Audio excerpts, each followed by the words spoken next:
So I've been kind of scared to answer this question because it's from a man and I don't necessarily want a male audience. Like, I'm just generally scared of that, especially because I don't think a lot of them are going to like what I have to say.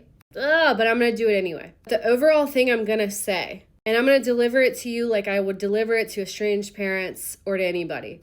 In a relationship with a woman, if you're a man in a relationship with a woman, you have more power in the situation. From my experience, when a man changes his approach in a relationship, in a marriage, it transforms the relationship and the family.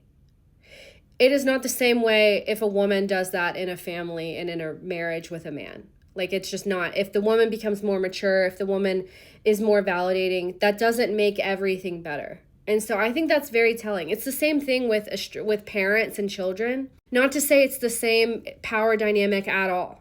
But it's like a child in a relationship, if they become more mature, if they are curious and compassionate with like a dysfunctional parent or someone that is not leading themselves in a healthy way, etc., that does not transform the relationship. That does not inspire the other person. And I think that's just because there's a power dynamic.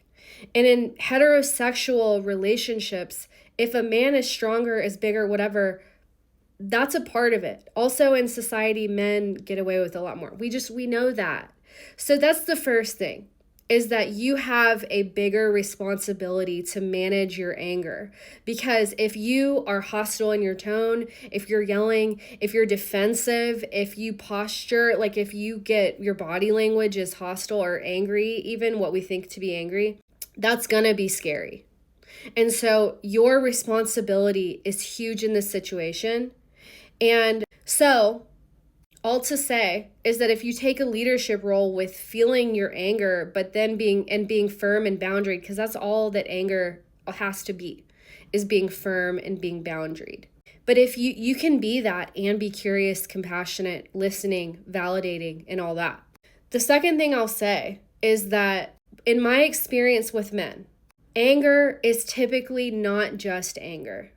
It's not. It's shame, it's guilt primarily. There's a lot tied to masculinity with anger.